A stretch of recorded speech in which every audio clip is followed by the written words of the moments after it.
सारा।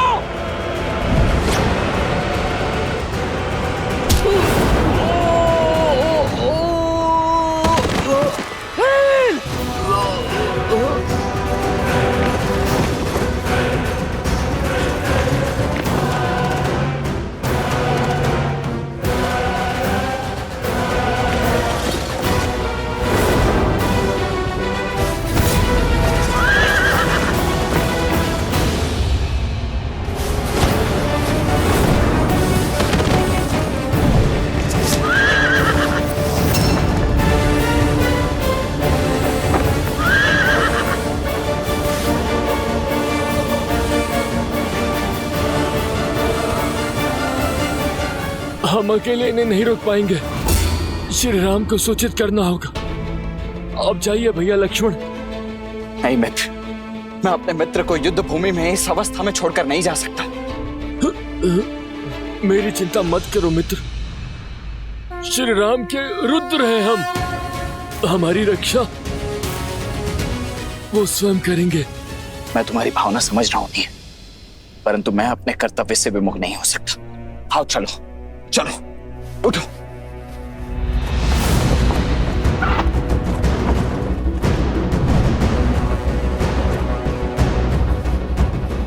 पीछा करो इनका।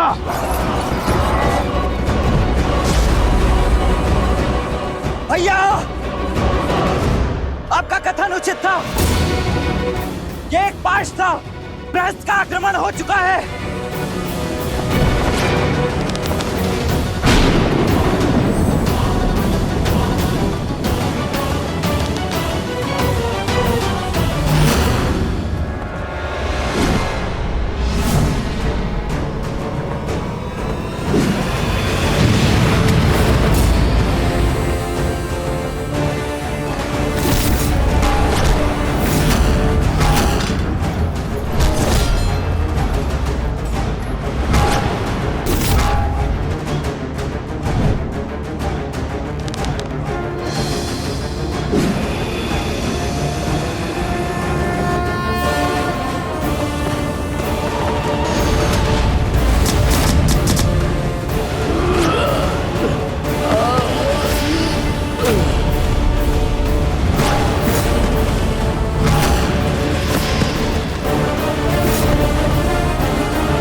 नील,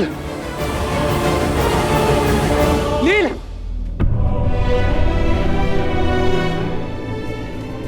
नील, नील मेरे भाई उठो, उठो ना, उठो नील। प्रभु, नील को क्या हुआ प्रभु?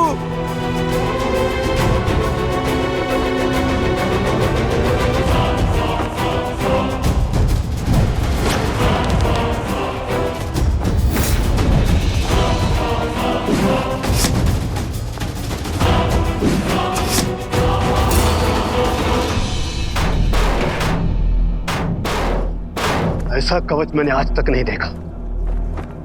केवल वाणों की दीवार हमारे मायावी प्रहारों को रोक रही है और उस पे एक दरार तक नहीं।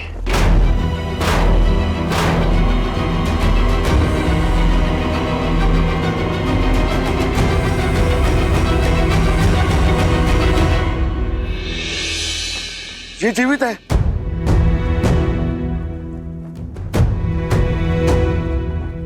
इसके शरीर में प्राण शेष है। इसे शीघ्र ही नहीं मित्र,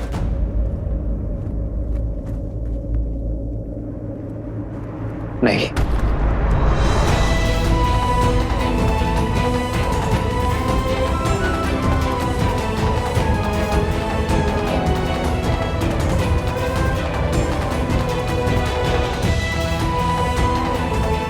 तुम हमारे वानर वीरों के साहस का प्रतीक हो नील। इस प्रकार हार नहीं सकते।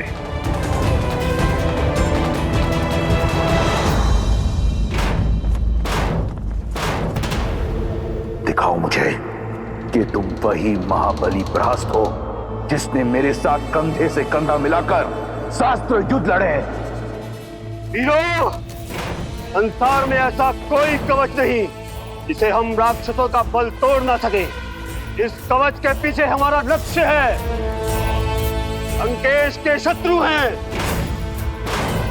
हमारा आखेट है।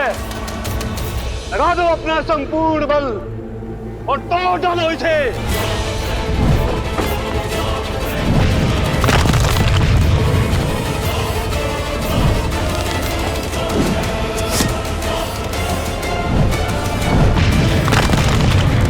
असंभव, एक तुच्छ नर केवल बाणों की इतनी अभेद्य भीत कैसे बना सकते हैं?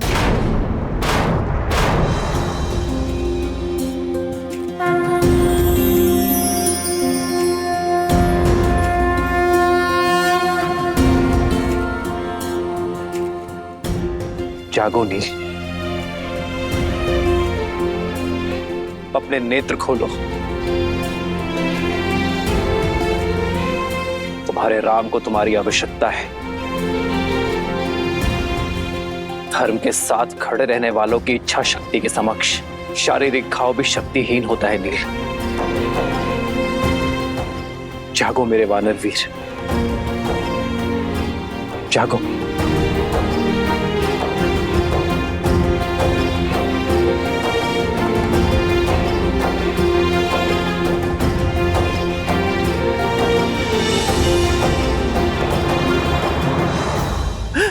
सुग्रीव का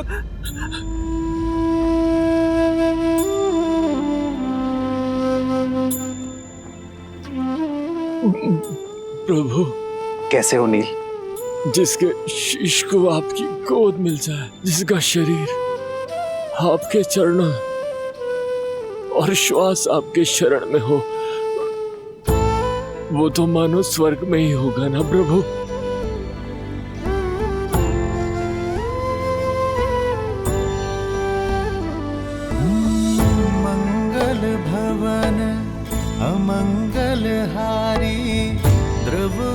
दशरथ अजर बिहारी।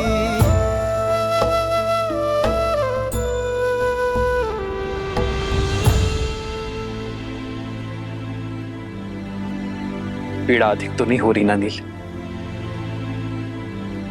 आपका स्पर्श मिलने से सारी पीड़ा समाप्त हो गई प्रभु। स्वयं को पूर्णतः स्वस्थ और ऊर्जावान अनुभव कर रहा हूं। बस मन में एक ही ग्लानि है, एक ही दुख है कि मैं आपकी आशाओं पर खरा नहीं उतर पाया प्रभु। युद्ध में शत्रु को नहीं हरा पाया मैं। मुझे क्षमा कर दीजिए प्रभु, मुझे क्षमा कर दीजिए। क्षमा तुम नहीं, तुम्हें क्षति पहुंचाने वाले मांगेंगे नील।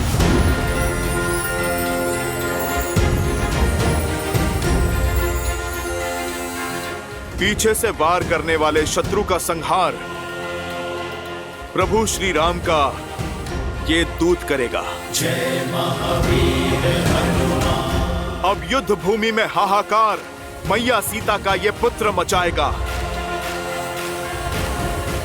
नहीं हनुमान, इसकी कोई आवश्यकता नहीं है।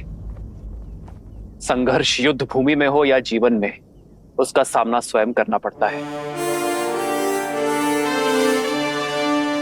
यदि प्रहार नील पर हुआ है तो उस प्रहार का उत्तर देने का अधिकार केवल नील को ही है।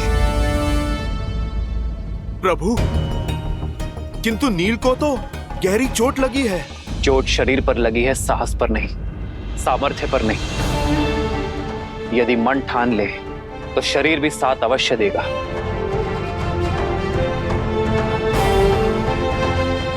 अपनी शक्ति पर विश्वास करो नील।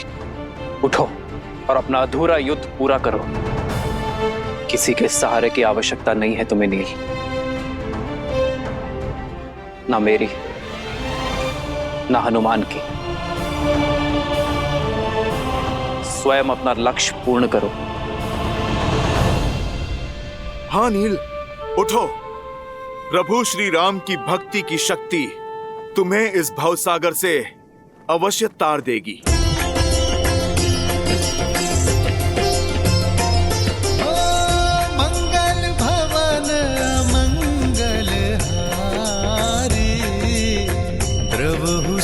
दशरथ अजर बिहारी। स्मरण रहे नील, हम किसी का ऋण शेष नहीं रखते। जो घाव मिले हैं उसका ऋण सूद समेत चुकाकर रहना। विजय भव नील।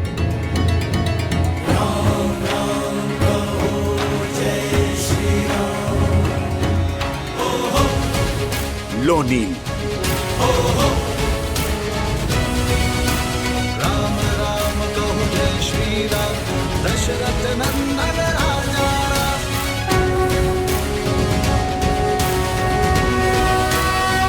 जो आज्ञा श्री राम। सर्वे हो रघुवर कहात तो हर दुविधा सान होगी।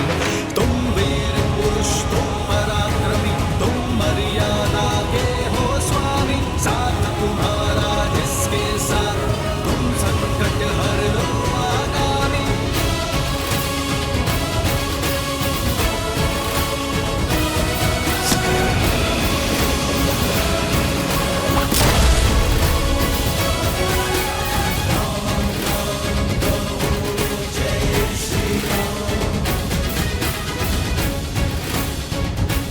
जय श्री राम। राम कहो जय श्री राम, दशरथ नंदन राजा राम। राम नाम भजते हनुमान, अवध बिहारी राजा राम।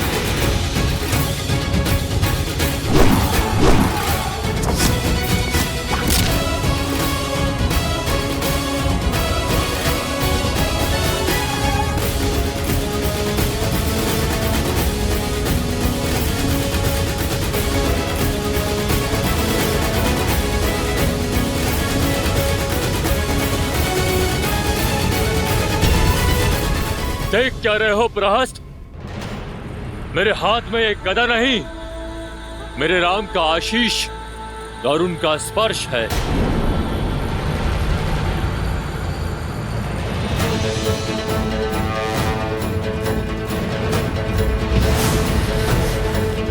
आक्रोश जोश क्रोध का ये क्षण है प्रतिशोध का।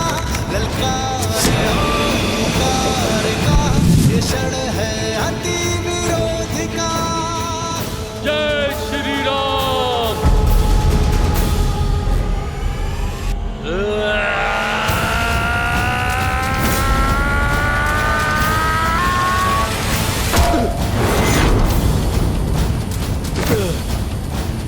वानरों की सेना अब तो तैयार है।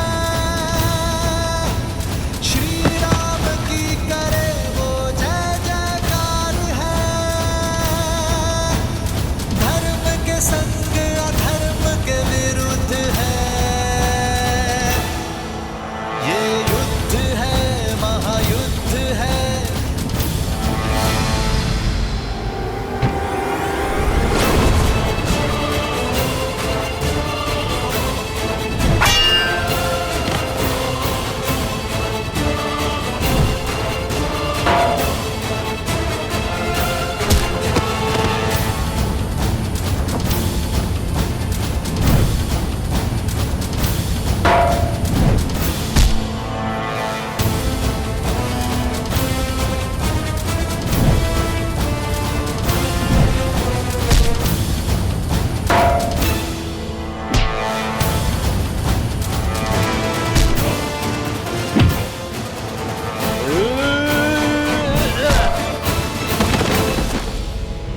जय श्री राम। जय श्री राम। जय श्री राम।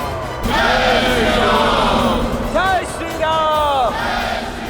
जिसके स्पर्श मात्र से एक घायल वानर काल बन जाए, वो नर नहीं नारायण है। श्री राम श्री राम श्री राम श्री राम।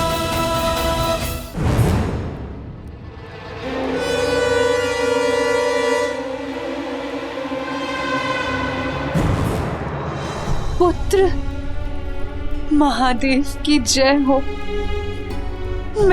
मेरा पुत्र, मेरा पुत्र, मेरा पुत्र ठीक हो गया। उसकी सुध लौट आई। युद्ध भूमि में क्या हो रहा है? मैंने उन दोनों भाइयों का वध कर। सारी चिंताएं छोड़ दो पुत्र, केवल विश्राम करो और शीघ्र अतिशीघ्र स्वस्थ हो जाओ। युद्ध भूमि की सारी चिंताएं अपने पिताश्री पर छोड़ दो। क्या अर्थात युद्ध अभी तक समाप्त नहीं हुआ? उन दोनों भाइयों की मृत्यु नहीं हुई? मैं अभी जाकर उन दोनों का अंत कर दूंगा।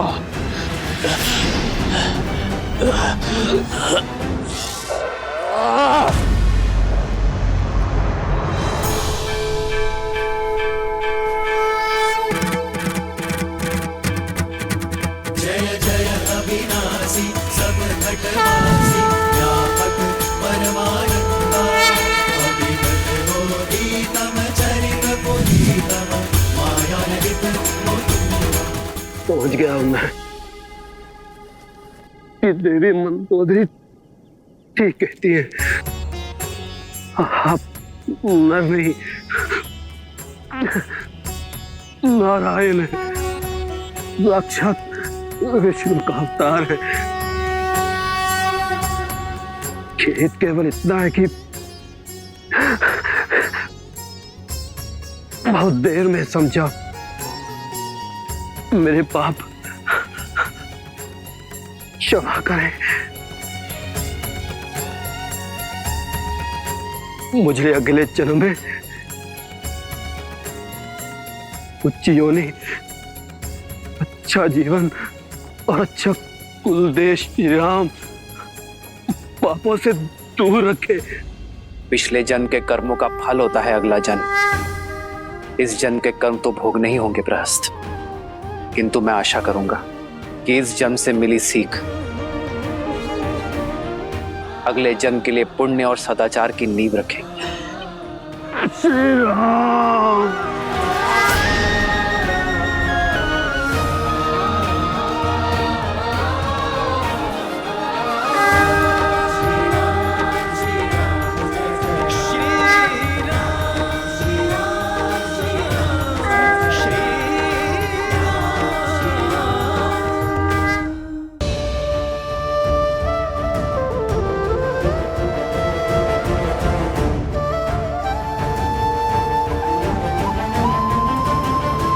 चंद्रमा की ओर देखकर इतनी चिंतित क्यों हो रही हो सीता? चंद्रमा का आकार घट रहा है त्रिजटा। कार्तिक अमावस्या निकट है और उससे पहले हमारा अयोध्या पहुंचना आवश्यक है। 14 वर्ष वनवास की अवधि समाप्त होने को है त्रिजटा। लंकेश के पास असीम बल और असाधारण संसाधन है। हार मानने का तो प्रश्न ही नहीं है। लंकेश चाहे तो इस युद्ध को अनंत काल तक खींच सकते हैं। श्री राम कितना भी प्रयास कर ले, इतनी शीघ्र लंकेश से प्रतिकार संभव नहीं होगा। अमावस्या से पहले अयोध्या कैसे पहुंच पाओगे तुम सब? भैया, वेद की भांति समय हाथों से फिसल रहा है भैया। कार्तिक अमावस्या से पूर्व किसी भी मूल्य पर हमें अयोध्या पहुंचना ही होगा। बस अब समय आ चुका है भैया उस पापी रावण और उसकी पाप की नगरी लंका को ध्वस्त करने का।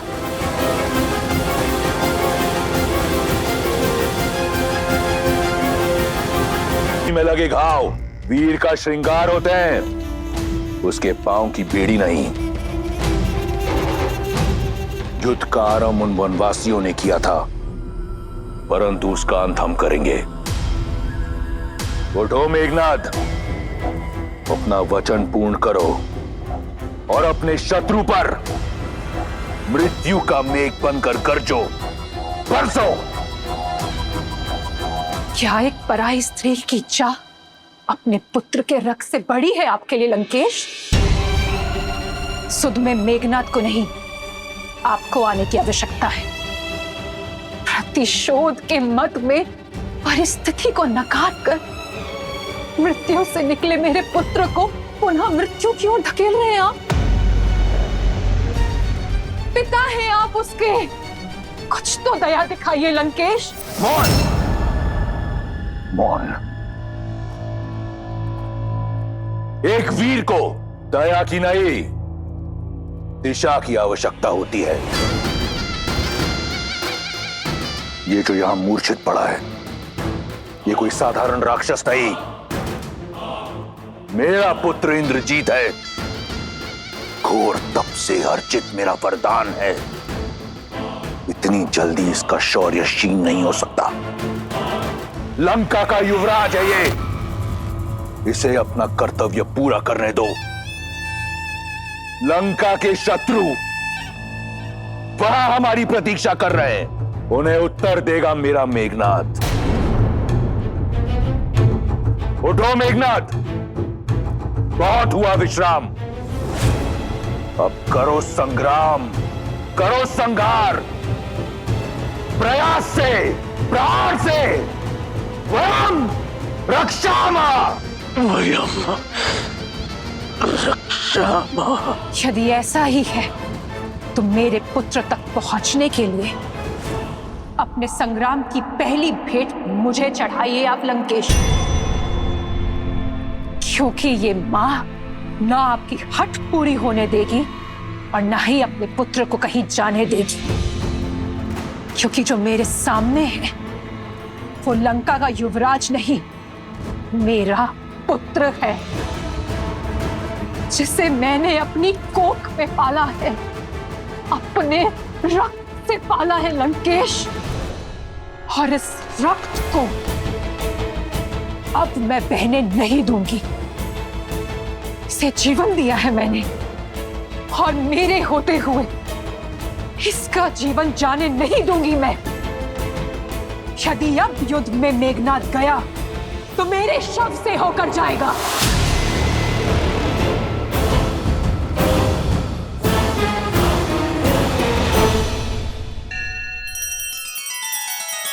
श्री रामचंद्र कृपालु भजु मन हरण भव भय दारुणम, नव कंज लोचन कंज मुख कर कंज पद कंजारुणम। सिया राम, सिया राम, सिया राम, सिया राम। आदर्श और मर्यादा की है ये कथा महापावनम, काट मद श्री से मिला दे श्रीमद रामायणम, श्रीमद रामायणम। सिया राम, सिया राम, सिया राम, सिया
क्षमा कीजिएगा माता, किंतु आपका पुत्र एक वीर योद्धा है जिसने इंद्र को परास्त किया है।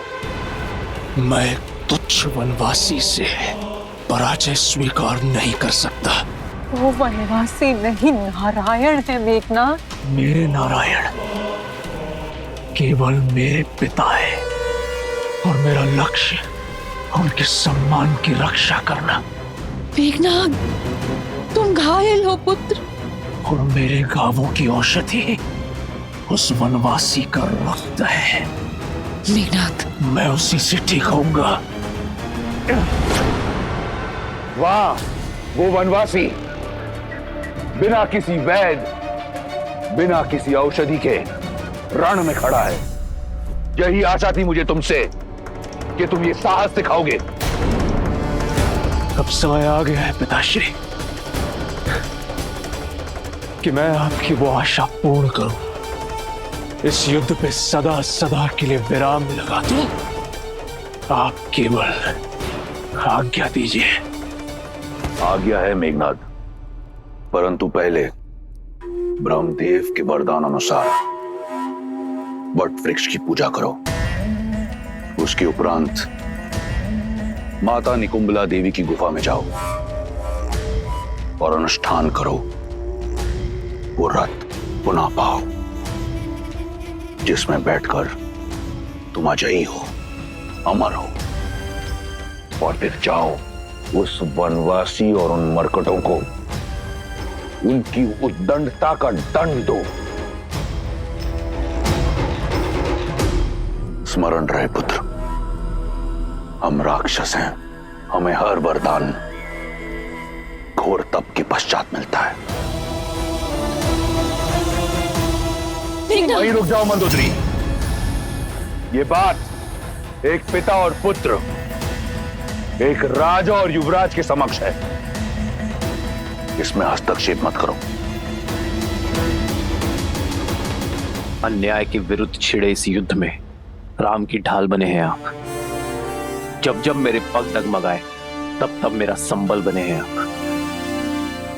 हमने बहुत संयम साधे रखा, सदैव धर्म और मर्यादा का आंचल थामे रखा, किंतु शत्रु ने नियमों की अनदेखी की, सदैव अधर्म का मार्ग चुना।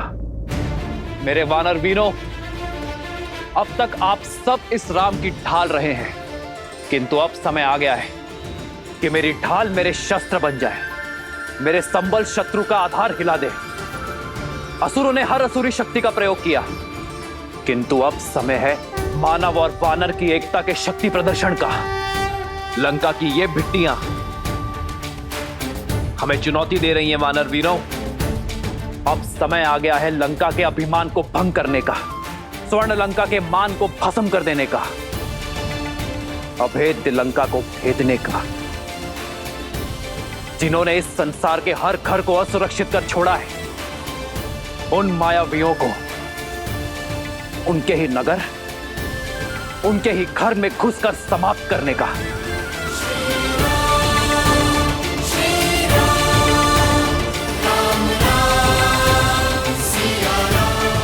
यहां उपस्थित प्रत्येक वानर अपने आप में एक संपूर्ण सेना है।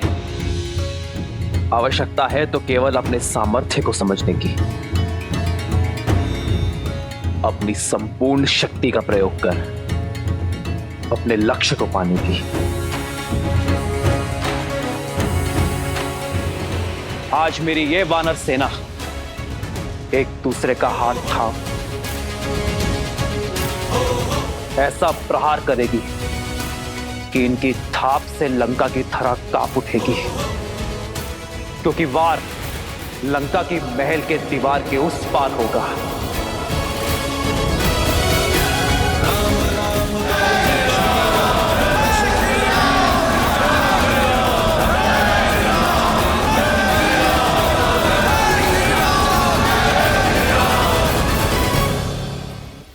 मां का स्थान सदा पिता और पुत्र के बीच ही होता है लंकेश, और महारानी को युवराज और महाराज के बीच हस्तक्षेप करने का पूरा अधिकार है।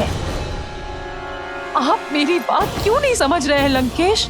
जिनसे आप युद्ध कर रहे हैं वो स्वयं श्री विष्णु है, नारायण है लंकेश। तुम्हारे इस भय का केवल एक ही निवारण है, केवल एक, उस कथित विष्णु का वध। माता,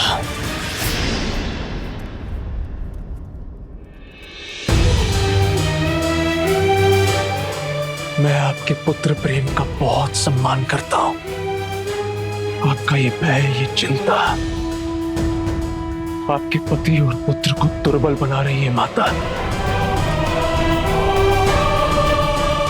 इसलिए आप कृपा करके इसके बीच बाधा मत बनिए।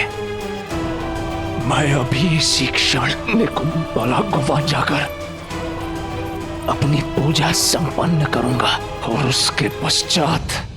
उसके पश्चात क्या पुत्र? है कोई ऐसी युक्ति, ऐसी पूजा जो नारायण को पराजित कर दे? मेघनाथ, अपने नेत्रों से अपने पिता प्रेम का आवरण हटाओ और सत्य से मुख मत मोड़ो। सत्य से मुख तो आप मोड़ रही है माता। बस मैंने अपने पहले प्रहार में ही राम और लक्ष्मण दोनों का अंत कर दिया था। जिस राम को आप नारायण कह रही है वो मेरे नागपाश के प्रहार से भूमि पर पड़ा अपने अंतिम श्वास गिन रहा था। वो कोई नारायण नहीं है माता, केवल एक तुच्छ नर है।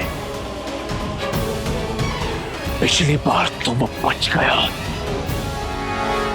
किंतु इस बार मैं अपनी पूजा संपन्न करके उन पर ऐसा प्रहार करूंगा कि नर के साथ साथ उनके तथाकथित नारायण का भी अंत हो जाएगा।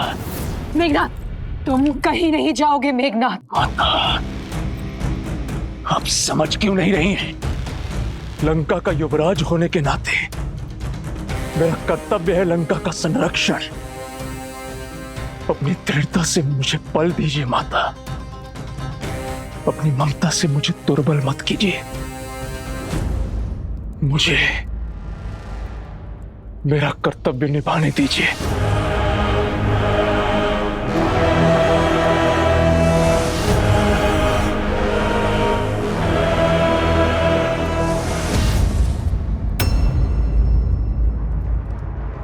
विजयी भव।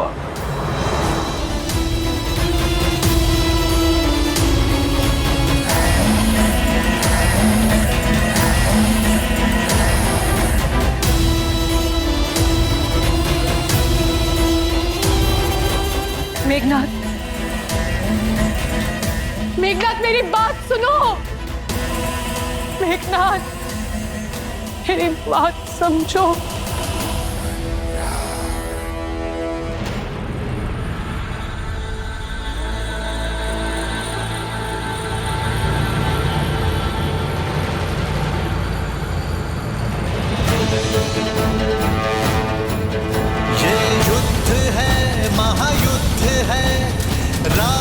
शांत रावण क्रोध है, ये युद्ध है, महायुद्ध है। राम शांत रावण क्रोध है, क्रोध है, क्रोध है।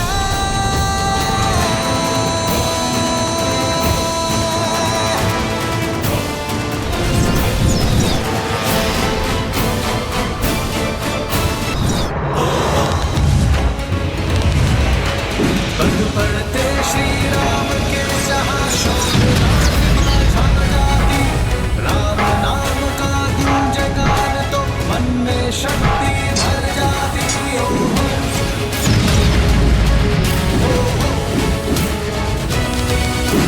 राम राम बोले श्री राम, दशरथ नंदन राजा। राम नाम बजते हनुमान, अवध बिहारी राजा।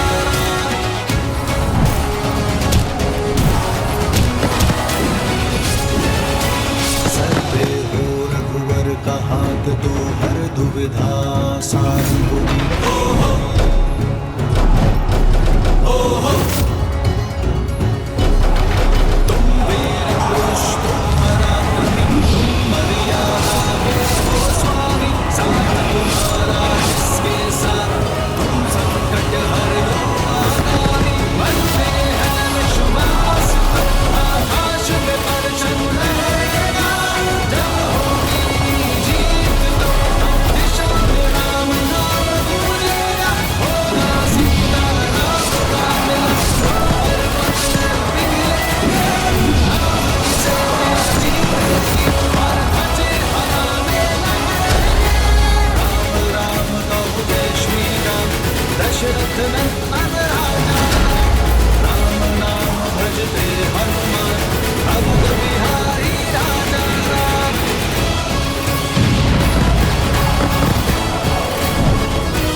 प्रभु, क्या हुआ?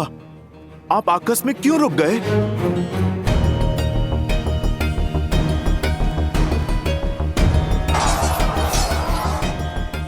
चलिए भैया।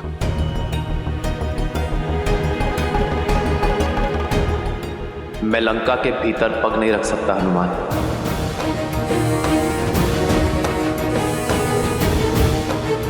मैं लंका के इस द्वार की मर्यादा भंग कर सकता हूं, परंतु मेरी मर्यादा नहीं। कौन सी मर्यादा भैया? इस रावण ने कौन सी मर्यादा पाली है जो आप मर्यादा के विषय में सोच रहे हैं? यदि रावण की भांति मैंने भी मर्यादा का उल्लंघन किया तो हम में और रावण में क्या ही अंतर रह जाएगा लक्ष्मण। रघुकुल रीत सदा चली आई, प्राण जाए पर वचन ना जाए। मैं रघुकुल की मर्यादा, अपने पिता और अपनी माताओं को दिया वचन नहीं तोड़ सकता। तुम शीघ्र अतिशीघ्र अयोध्या छोड़कर 14 वर्षों के लिए वनवास चले जाओ। आपका ये पुत्र आपकी इच्छा और पिताश्री के वचन दोनों को अवश्य पूर्ण करेगा। तो भैया, यहाँ रघुकुल से या अयोध्या से कोई भी नहीं जो आपकी मर्यादा के उल्लंघन पर प्रश्न उठा सके। पर मैं स्वयं तो हूं ना लक्ष्मण। क्या मेरा हृदय, मेरा मन मुझसे ये प्रश्न नहीं करेगा? क्या मैं अपने प्रतिबिंब से स्वयं अपने नेत्र मिला पाऊंगा? क्या मैं अपने अनुज को उचित अनुचित का मार्ग दिखा पाऊंगा? जिन लोगों ने मुझ पर विश्वास किया है, मेरे लिए अपना जीवन न्यौछावर किया है, क्या मैं उनका विश्वास सिद्ध कर पाऊंगा? मैं एक वनवासी हूं लक्ष्मण, अपने राज्य से निष्कासित।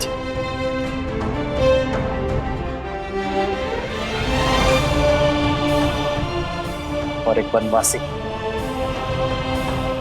किसी का घर, किसी के नगर में प्रवेश नहीं कर सकता।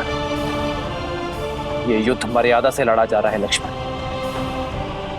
मर्यादा के लिए लड़ा जा रहा है। फिर उसमें मैं अपने दिए हुए वचन की मर्यादा का उल्लंघन कैसे कर सकता? मेरा लंका में प्रवेश करने का प्रश्न ही नहीं उठता।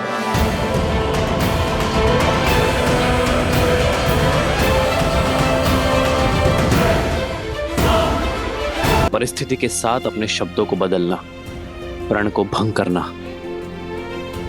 वचन का अपमान करना होता है लक्ष्मण। और वो मानव ही क्या जो अपने दिए हुए शब्दों से, अपने सिद्धांतों से डिग जाए। इस वचन के साथ केवल मेरा ही नहीं, माता कैकेयी का भी मान जुड़ा हुआ है लक्ष्मण। और मैं किसी भी परिस्थिति में उनके सम्मान को घटने नहीं दे सकता। तो तब तक इस विरह में उठती उस तड़प का क्या भैया, जिसमें दिन रात आप और भाभी मां दोनों जल रहे हैं? उस चिंता का क्या? वहां भाभी मां जो आपकी प्रतीक्षा में, और यहां आप उनकी। क्या आप उनके लिए भी कुछ नहीं करेंगे? सीता की चिंता तो मुझे अपने प्राणों से भी अधिक है लक्ष्मण।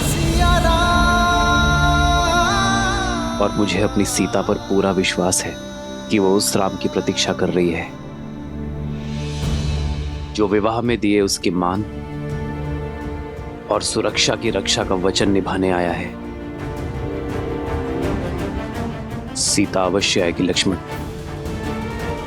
जिस राज्य के राजा ने मेरी सीता को अपमानित कर बलपूर्वक उसे अपना बंदी बनाया है, और अब ये युद्ध तब भी पूर्ण होगा जब उसी राज्य का राजा सम्मान सहित मेरी सीता को मुझे लौटाएगा।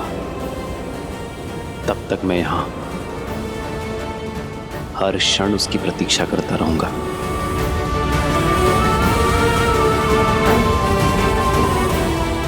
सीता लंका में बंदी बनकर आई थी, किंतु बाहर एक रानी बनकर आएगी।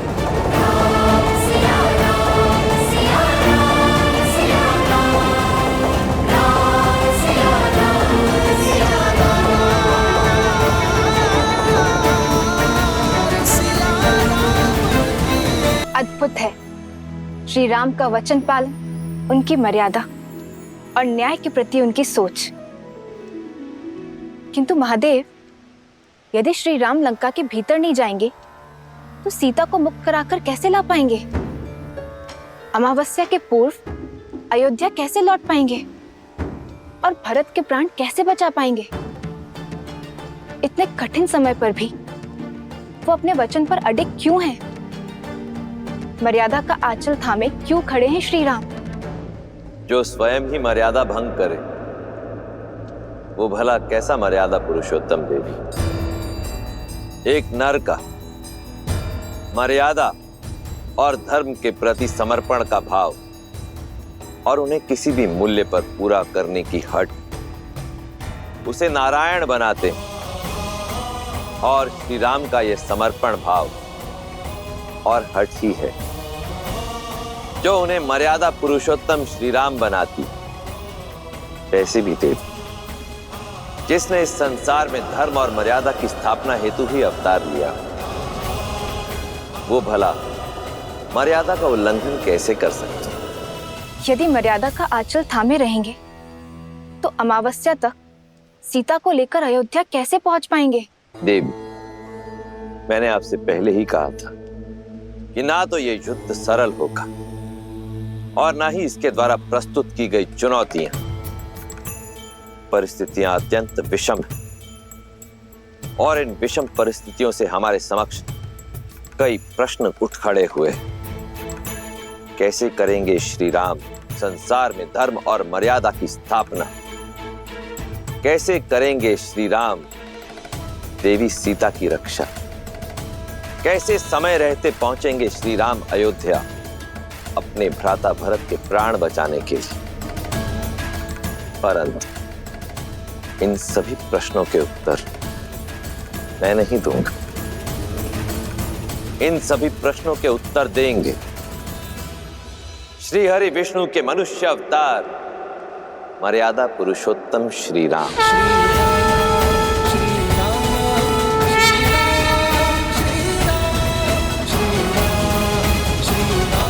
हनुमान में लंका की सीमा में प्रवेश नहीं कर सकता, किंतु सीता के प्रति मेरा विश्वास हर सीमा लांघेगा। सीता को ज्ञात होना चाहिए हनुमान कि अमावस्या से पूर्व मैं उसे लेकर अयोध्या लौटूंगा। मेरी हर श्वास उससे मिलन की प्रतीक्षा कर रही है। प्रभु, माता तक आपका संदेश अवश्य पहुंचेगा। किंतु कैसे प्रभु? एक बार लंका को स्वाहा कर चुके हनुमान को कौन रोक रहा है? जाओ हनुमान और भस्म कर दो अन्याय और पाप की सत्ता को और प्रज्वलित करो न्याय और भक्ति की अग्नि को।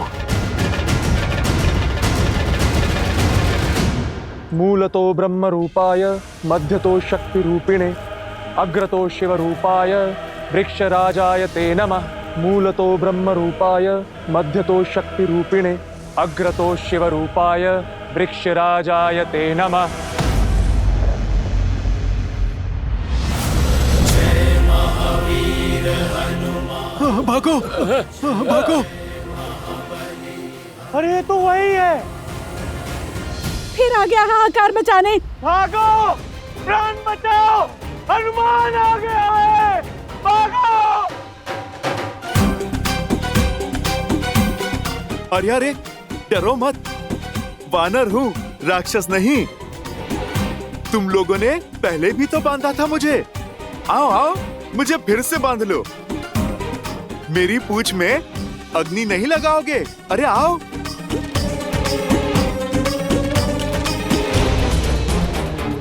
आओ आओ आओ ना, लगाओ अग्नि। ये तो वही है जिसने मेरे भाई निकुंभ की। नहीं, इससे बैर लेना उचित नहीं है। अरे ये तो कतई ठीक नहीं है।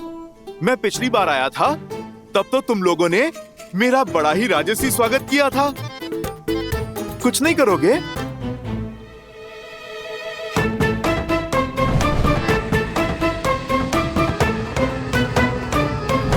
अरे भाई विलम्ब किस बात का? पकड़ो मेरी पूंछ। अरे बढ़ाओ हाथ और लगाओ अग्नि। बढ़ाओ बढ़ाओ। तू जाना, तू जाना, तू जा, तू जा।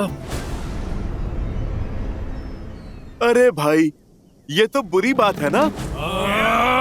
मैं मित्र बनकर बात कर रहा हूँ, तुम प्रहार करने आगे बढ़ रहे हो।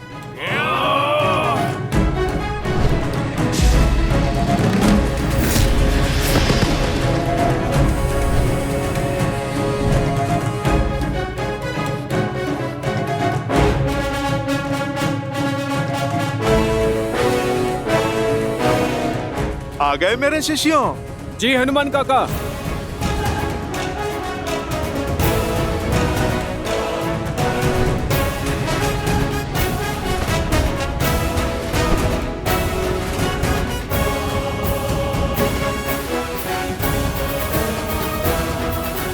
अरे तुम तो बड़े विचित्र हो। पिछली बार अग्नि लगा रहे थे, अब अग्नि को ही मुझसे बचा रहे हो। भागो भागो भागो। चलो अब दीप प्रज्वलित हुआ, अब कार्यक्रम आरंभ करते हैं। जय हनुमान ज्ञान गुण सागर, जय कपीस तिहु लोक उजागर, रामदूत अतुलित बल धामा, अंजनी पुत्र पवन सुत नामा, राम दुआरे तुम रखवारे, होत न आज्ञा बिनु पैसारे, आपन तेज समारो आप, दीन लोक हाथ गए तापे, लाल देह लाली लसे, हर हर लाल लरू, वज्र देह दानव चलन, जय जय जय कपीसु।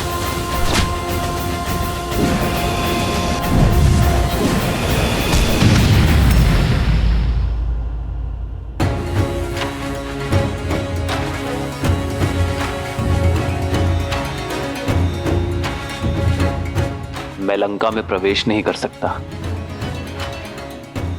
किंतु मेरे बाणों पर ऐसा कोई प्रतिबंध नहीं है।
प्रभु, आपसे एक प्रश्न पूछूं? मुझे आप पर पूर्ण विश्वास है, किंतु एक बार लंका जल चुकी है, पुनः जलाने से क्या लाभ होगा? मेरा अर्थ है, इस निर्णय के पीछे अवश्य ही कोई गहरा कारण होगा, कोई युक्ति होगी। मैं आपकी जिज्ञासा शांत तो कर दूंगा विभीषण, किंतु मेरे निर्णय का कारण आपके दुख का कारण हो सकता है। क्या आप अब भी जानना चाहते हैं? क्या कहा तुमने? एक बार फिर? ये मरकट हर सीमा लांघ रहे हैं।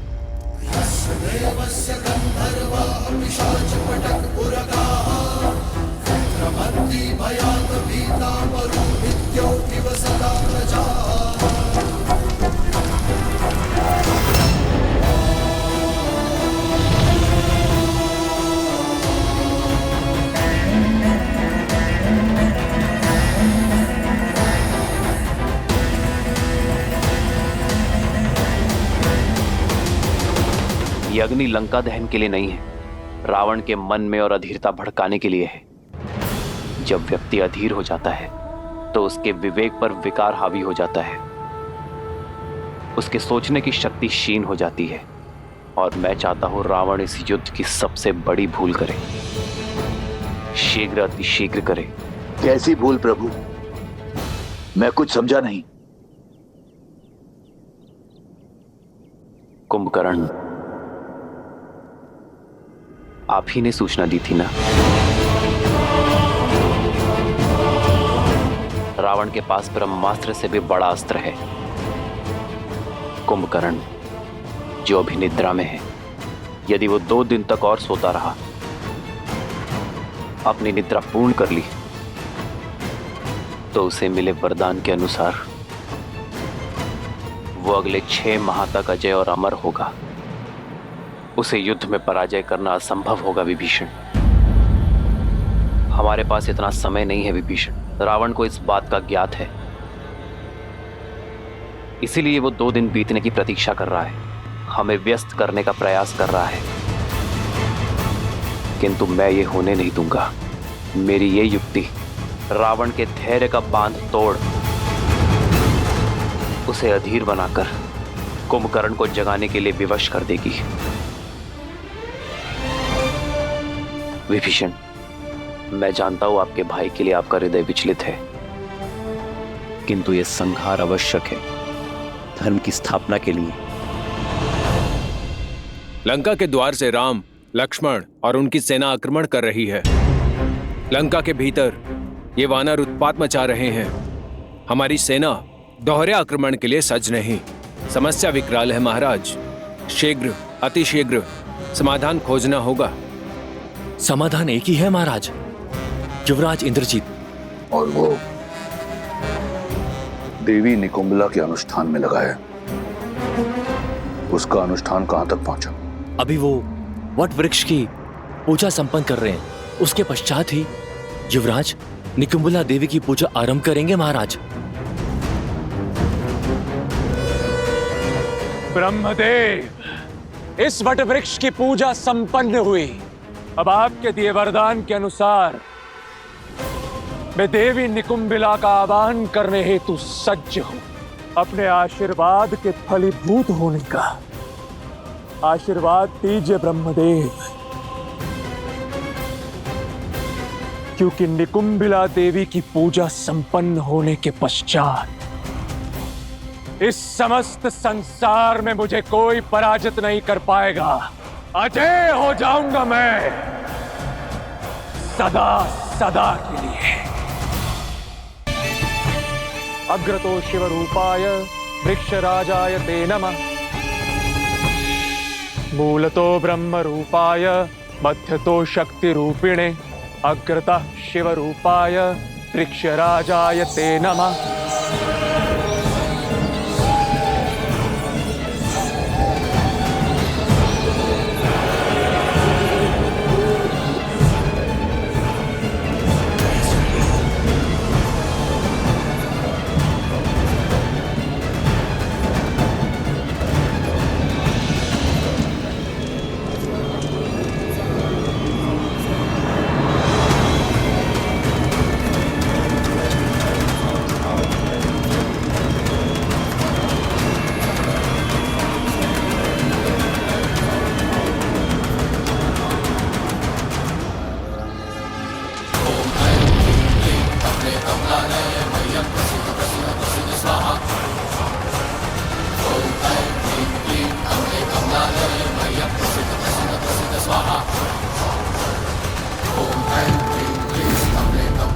हे देवी निकुंभिला,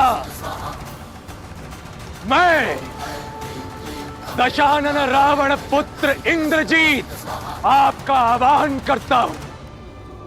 आपसे अजय रथ और शक्ति अस्त्र मांगता हूं और यह आशीर्वाद चाहता हूं कि आपके शक्ति अस्त्र से मैं उन वनवासियों के जीवन का अंत स्वयं अपने हाथों से लिख सकूं।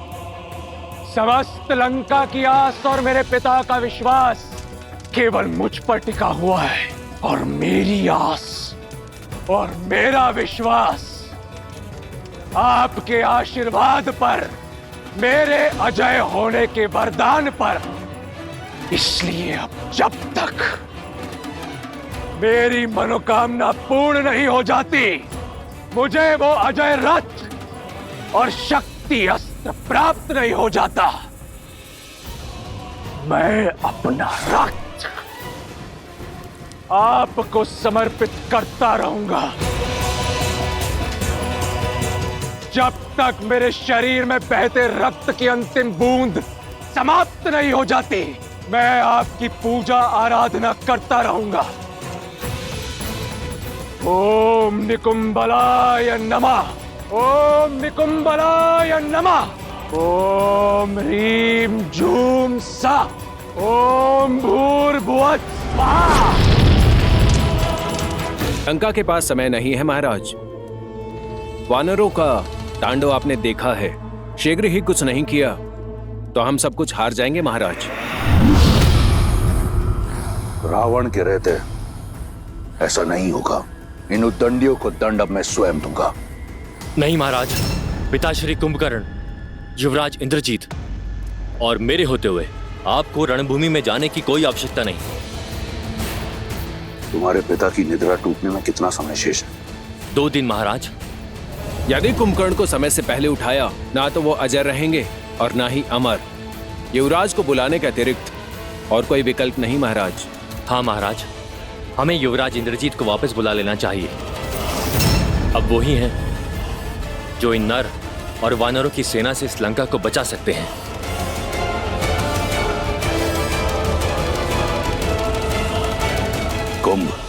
कुंभकर्ण को जगाने की तैयारी करो।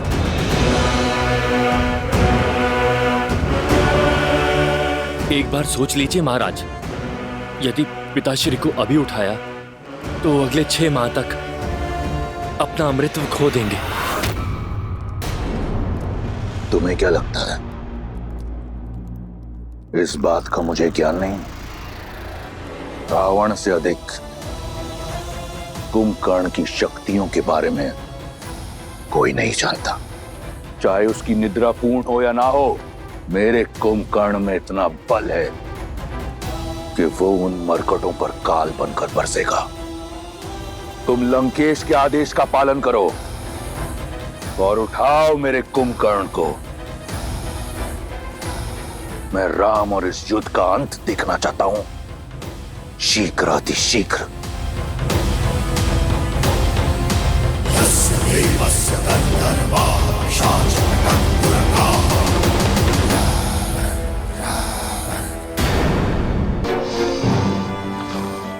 स्वरनाथ से ही टूटेगी अब इनकी गहरी निद्रा। वाद्य यंत्रों को पिताश्री के कानों के समीप बजाओ।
कदाचित तलवार की चुभन और चट्टानों का भार इन्हें उठा दे।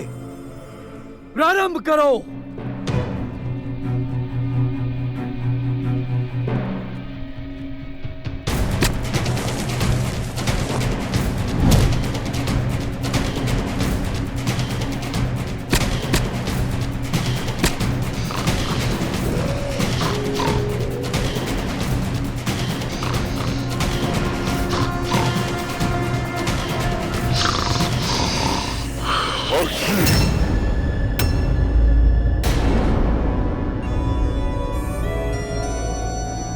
डंडा जल डालो पिताश्री के मुख पर।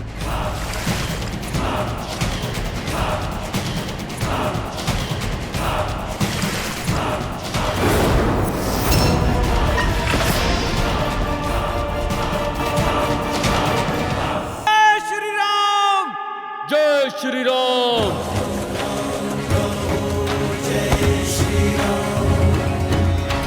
राम राम कहो जय श्री राम, दशरथ नंदन राजा राम।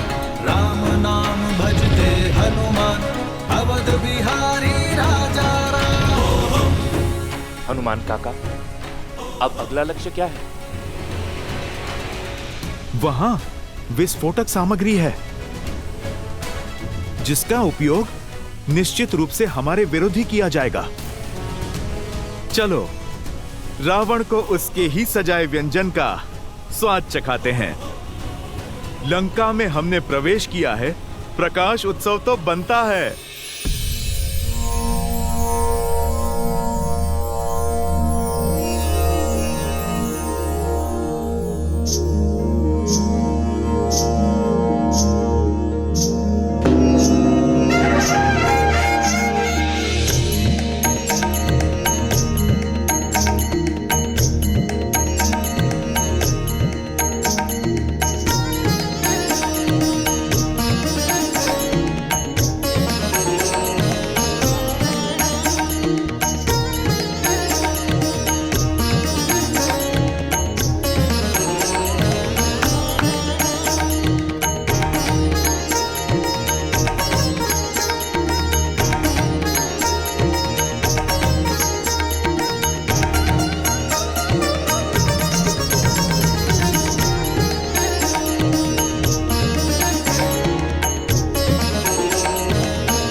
केवल एक उपाय शेष है, कदाचित उससे बात बन जाए।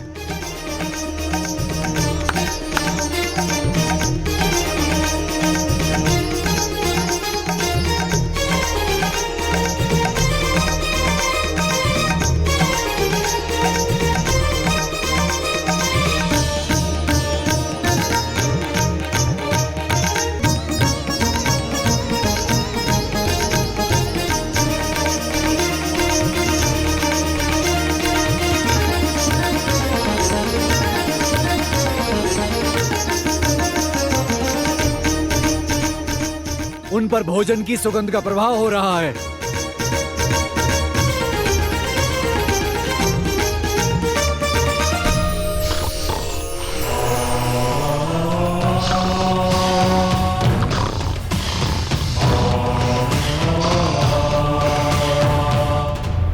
सदा शुभ समाचार लाते हो शार्दुल।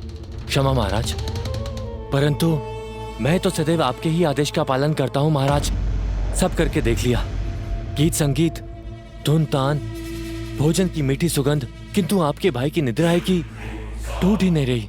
उसकी निद्रा को टूटना होगा, जागना होगा उसे। लंका भारी संकट में है। मुझे मेरे कुंभकर्ण की आवश्यकता है। प्रतीत होता है कि इसी दिन के लिए मैंने अपने महाकाय भाई को ब्रह्मा से वरदान दिलवाया था।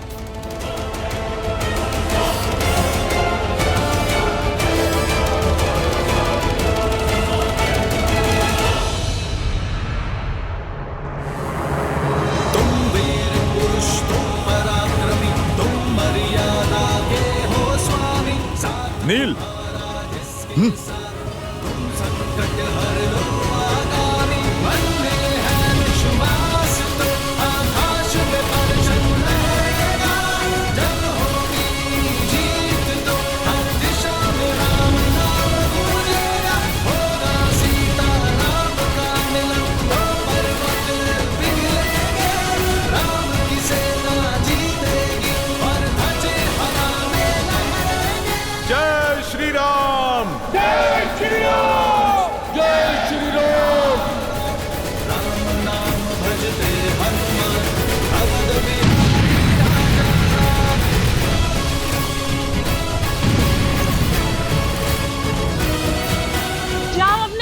परिवार को बचाओ। वो वानर लौट आया है, हाहाकार मचाने।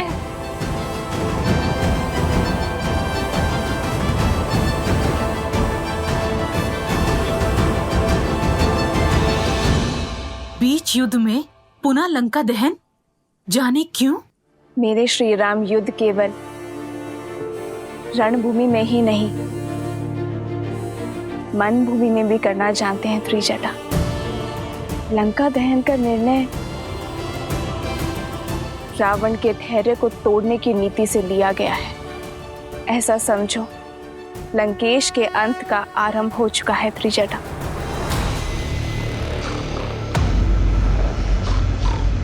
इसकी निद्रा अब तक नहीं टूटी। हर युक्ति लगाकर देख ली महाराज, परंतु पिताश्री हैं कि उठ ही नहीं रहे।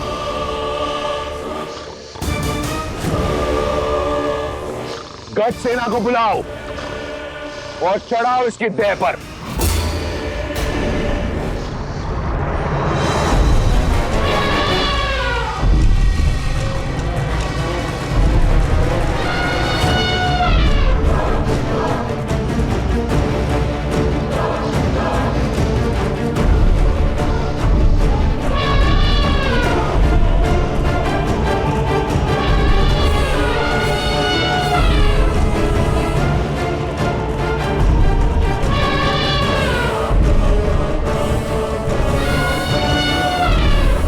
हटाओ इन्हें। उठो कुंभकर्ण, लंका को तुम्हारी आवश्यकता है। तुम्हारे भाई लंकेश को तुम्हारी आवश्यकता है। अपने भाई की पुकार सुनो। उठो, उठो, उठो। मैंने कहा, उठो, उठो, उठो।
बड़े भैया आप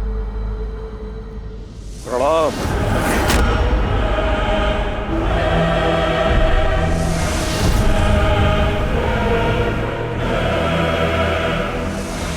मेरी निद्रा की अवधि पूर्ण होने से पहले मुझे उठाया गया है, अर्थात कारण बहुत बड़ा है। क्या लंका पर कोई भारी संकट आ पड़ा है भैया? तुम्हारा संदेह उचित है। लंका की एक ही पुकार है, त्राहिमाम। और इस पुकार का कारण बनने का दुस्साहस किसने किया? कौन है तीनों लोकों में जो मेरे भाई को इतना विचलित कर दे कि मेरे वरदान को भंग करके आपको मुझे उठाना पड़ा? एक वनवासी।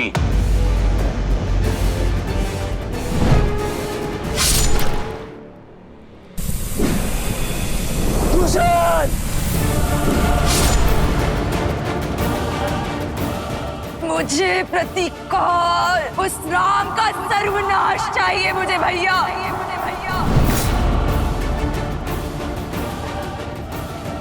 अब मैं तुमसे बलपूर्वक विवाह करूंगा।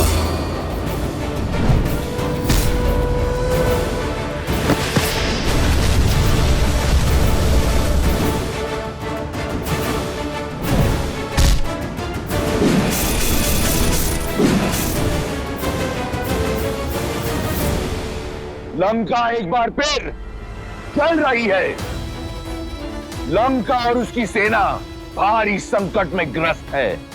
इस संकट से तुम हमें बचा सकते हो।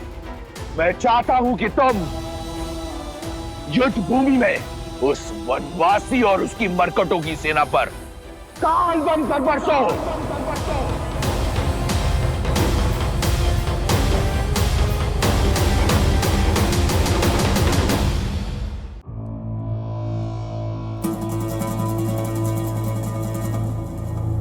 विभीषण कहाँ है भैया? नाम मत लो उस विश्वासघाती का। जिस समय मुझे उसकी आवश्यकता थी, वो मेरा साथ छोड़ उस वनवासी के चरणों में जा गिरा। कायरता और विश्वासघात की पराकाष्ठा है वो। तुम तो जानते हो, मुझे उस दुर्बल से कभी कोई आशा नहीं थी, और तुम प्रेम और विश्वास दोनों के आधार हो। सदैव मेरे साथ एक अडिग पर्वत के समान खड़े रहे हो। हर युद्ध में, हर स्थिति में सर्वदा मेरे साथ। और वो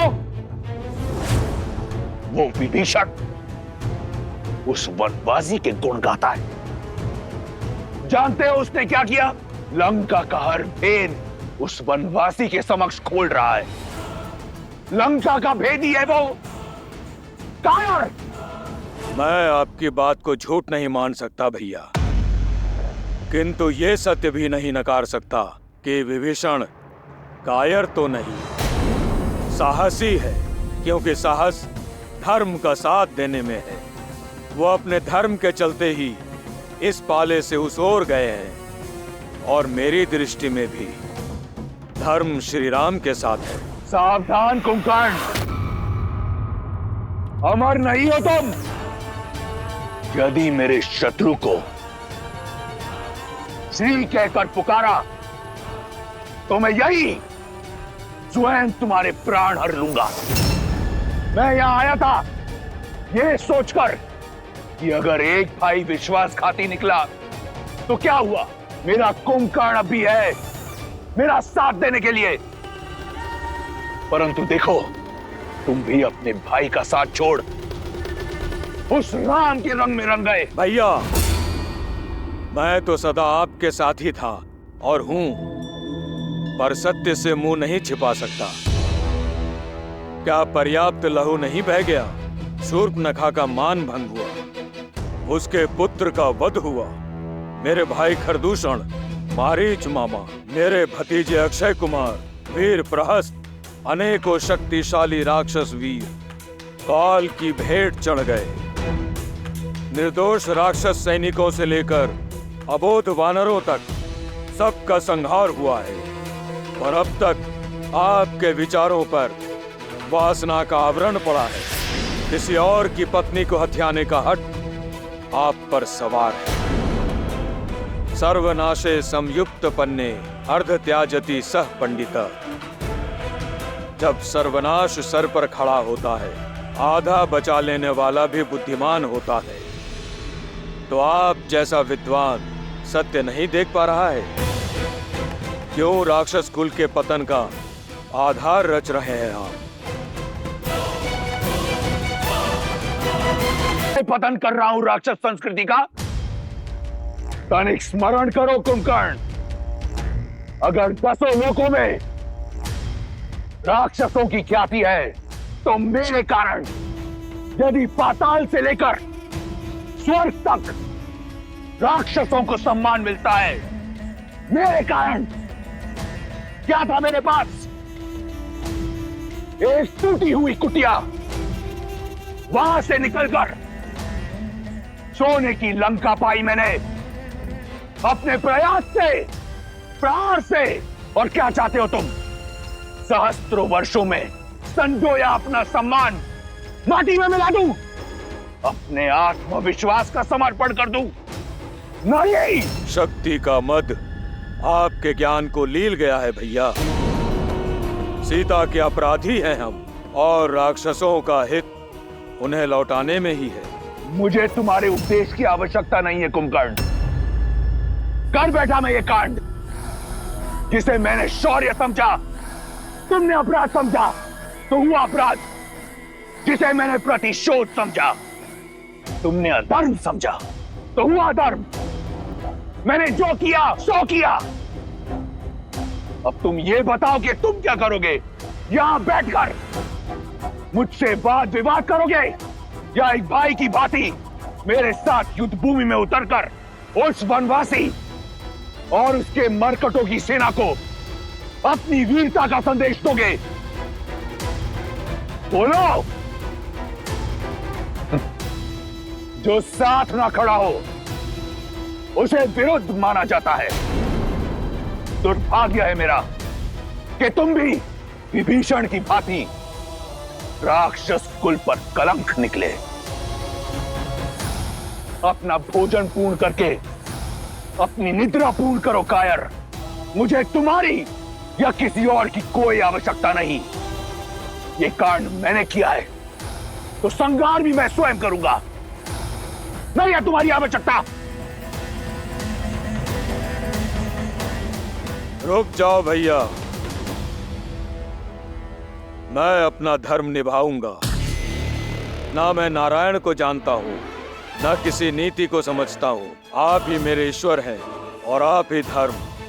आपके लिए जिया हूं और आपके लिए ही मरूंगा। वरदान आपके लिए ही मांगा था और आप पर ही निछावर करूंगा। छोटे भाई के होते बड़े भाई को युद्ध भूमि में उतरना पड़े तो ये कलंक होगा। यदि आपकी इच्छा युद्ध है तो मैं अवश्य युद्ध करूंगा। आपके अधर्म का साथ देने के लिए नहीं, बल्कि अपने भाई और अपने राजा के सम्मान के लिए। जब तक मेरे शरीर में प्राण है, मैं राम और उसकी सेना पर काल बनकर बरसूंगा।